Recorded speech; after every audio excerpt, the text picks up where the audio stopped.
تايكين بخال عليكم شكرا بزاف. آدم ما تعيقش عاوتاني encore une fois. اليوم سنبدأ على بركة الله القصص، والآن معكم آدم سنوال بالمظهر الجدي قليلا شوية.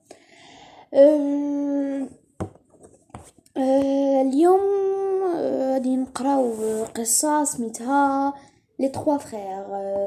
Les Trois Frères. Il y a fort longtemps, dans un royaume paisible et lointain, vivaient heureux un roi et une reine très aimés de leur peuple. Ils étaient entourés de leurs trois forts et beaux garçons nommés Hussein, Ali et Ahmed. Mais le bon roi et la bonne reine n'avaient jamais eu de fille. Alors, ils décidèrent d'élever dans leur palais la nièce du roi. Les années passèrent. Au fil du temps, la jeune fille devint une magnifique princesse. Sa beauté n'avait d'égal que son charmant caractère. Elle était toujours si souriante et aimable que les trois jeunes princes en tombèrent follement amoureux. Si bien qu'ils décidèrent chacun de leur côté et sans se consulter de demander la main de la princesse à leur père. Le roi était vraiment très embêté. Comment choisir entre mes trois fils? Se demandait-il. C'est alors que son fidèle vizir, qu'on appelait Toussaint parce qu'il ne pouvait pas s'empêcher de tousser, proposa au bon roi d'organiser une course de chevaux pour les départager. Le roi aima l'idée et la course fut organisée afin de désigner le vainqueur. Dès le lendemain, tous les habitants du royaume accoururent pour assister à l'événement. Dans une grande procession, la cour prit place dans les tribunes installées pour l'occasion. Les habitants faisaient des paris sur le futur vainqueur. Hussein, l'aîné ne peut que gagner, dit l'un. Mais non, Ali est bien meilleur cavalier, Lança un autre. Mais pas plus qu'Ahmed. Fit un troisième. Au signal du départ, tout le monde se tut et retint son souffle. Les trois princes s'élancèrent, mais à aucun moment l'un d'eux ne prit le dessus sur les autres.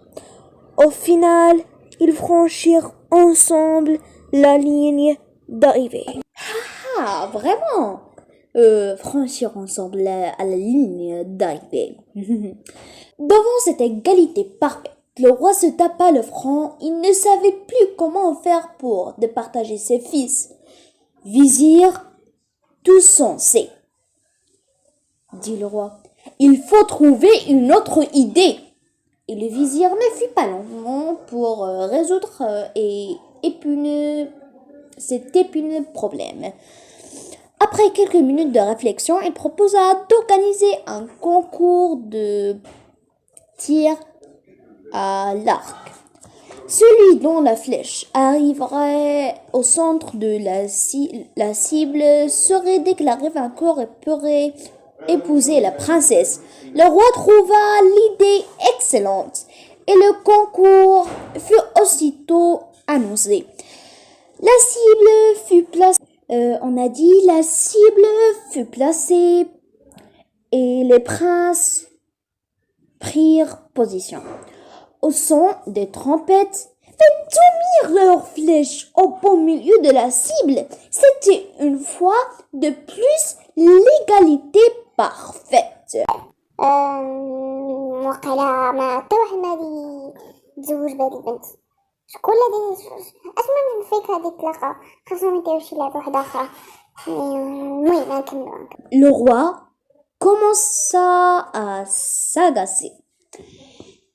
Quelle idée allait-il bien pouvoir trouver maintenant? C'est alors que la reine imagina une épreuve fabuleuse. Chacun des princes devrait rapporter un objet extraordinaire. Le plus extraordinaire possible, un objet jamais, un objet jamais vu. Celui qui trouvera cet objet épousera la princesse. Dit-elle, le roi trouva l'idée lumineuse. Et voilà comment nos trois princes partirent sur la route en quête de leur incroyable objet. Dit-elle, le roi trouva l'idée lumineuse. Et voilà comment nos trois princes partirent sur la route en quête de leur incroyable objet. Ils se donnèrent rendez-vous un an plus tard. Hussein traversa différents pays avant d'arriver dans un petit village où ce jour-là avait lieu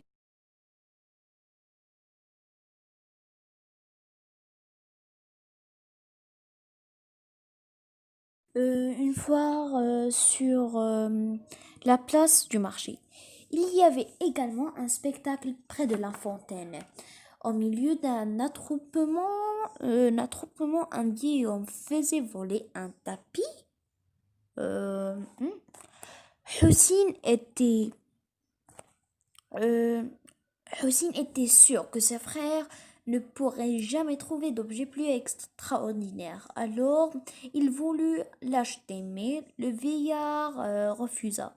En revanche, il lui montra tout un bric-à-brac où sont tassés des kaléidoscopes, des alambics, des plantes aux formes bizarres et aux vertus magiques. Mais le prince têtu ne voulait que le tapis et réussit enfin de l'acheter pour 100 pièces d'or. Puis, tout content de ce trouvaille, il reprit son voyage jusqu'au jour du rendez-vous. Pendant ce temps-là, Ali était arrivé près d'un château dont les portes étaient grandes ouvertes. Il entra et se retrouva au milieu d'une fête donnée en l'honneur de la fille d'un roi. Parmi la foule, il vit un homme avec une canne qui avait deux bouts de verre à ses extrémités. Il s'approcha et lui demanda l'utilité de cet étrange objet. Il permet de voir tout ce que l'on veut, sauf le futur, lui répondit l'homme. Pour s'en assurer, Ali voulut voir son père. Il s'approcha du verre et le vit. Émerveillé, il acheta la canne pour 100 pièces d'or. Puis, tout content de sa trouvaille, il reprit son voyage jusqu'au jour du rendez-vous. Ahmed, quant à lui, cherchait son objet depuis bientôt 5 mois. Fatigué par une longue journée de quête, il s'arrêta près d'un lac. Il s'approcha pour y remplir sa gourde lorsqu'il vit un jeune berger près d'un arbre. Il le salua, puis lui demanda s'il connaissait un endroit où il pourrait trouver un objet extraordinaire. Le berger lui répond qu'il avait dans sa besace de quoi le satisfaire. Des potions magiques, certaines à base de rats, de crapauds et de pattes de sauterelles, qui permettaient de réaliser des vœux. Mais le prince vit parmi tous Capharnaüm, une pomme à la rougeur étincelante, une pomme que le berger lui présenta comme le remède à toutes les maladies. Le prince lui acheta pour 100 pièces d'or, puis, tout content de sa trouvaille, il reprit lui aussi son voyage jusqu'au jour du rendez-vous. Au bout d'un an, les trois frères se retrouvèrent au carrefour des quatre vents, situés en dehors de leur royaume. Très fier de sa découverte, Hussein invita ses frères à monter sur son tapis volant. Sur le chemin du palais, Ali montra sa canne magique dans laquelle ils virent, à leur grand malheur, la princesse très malade.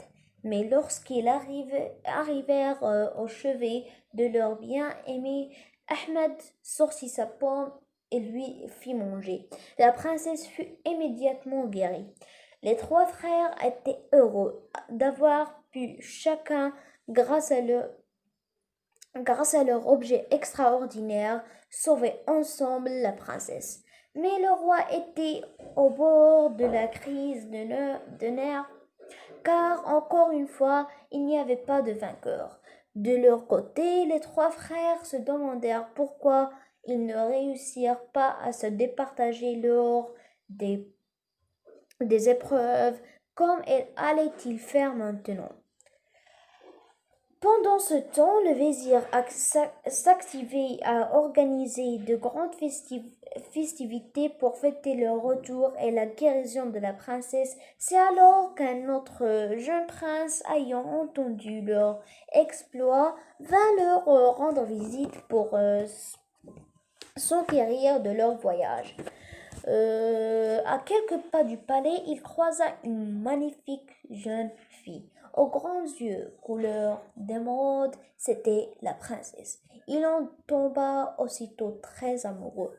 À la fête, il se rendit près du roi et des jeunes princes qui lui parlèrent de leur voyage, mais ce dernier ne pensait qu'à la magnifique et jeune Altesse. Alors il demanda sa main. Le roi refusa, mais le vizir lui conseilla d'accepter, car l'arrivée de ce prince était sans doute un signe. Les propos du sage vizir éclairèrent les trois frères. Ils comprirent enfin qu'ils n'étaient pas destinés à épouser la belle princesse. C'est ainsi qu'ils renoncèrent tous trois à leur projet et approuvèrent cette future union. Le roi, trop heureux de ne pas être obligé de trouver une nouvelle épreuve, accepta le mariage qui fut célébré quelques jours plus tard.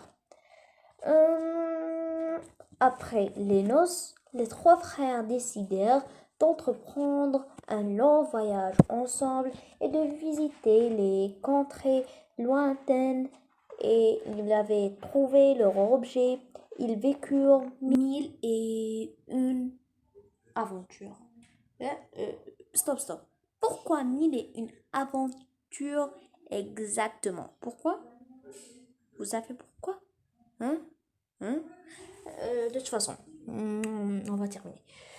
Ils vécurent 1001 aventures avant de rejoindre leur royaume. Quant à la princesse et à son époux, ils vécurent heureux et eurent trois fils qu'ils nommèrent Hussein, Ali et Ahmed. Pourquoi والآن قد وصلنا إلى نهاية الفيديو. أتمنى أن يعجبكم الفيديو، ولا تنسوا الضغط على سبسكرايب واشتراك و إكسترا. وشنو كنت نقول عاوتاني؟ فكرتوني. شنو وصلنا لنهاية الفيديو. كنتمنى يعجبكم الفيديو. لايك سبسكرايب بالنسبة لكم لايك كبيرة ولا دابا. Stay at home and be safe. And good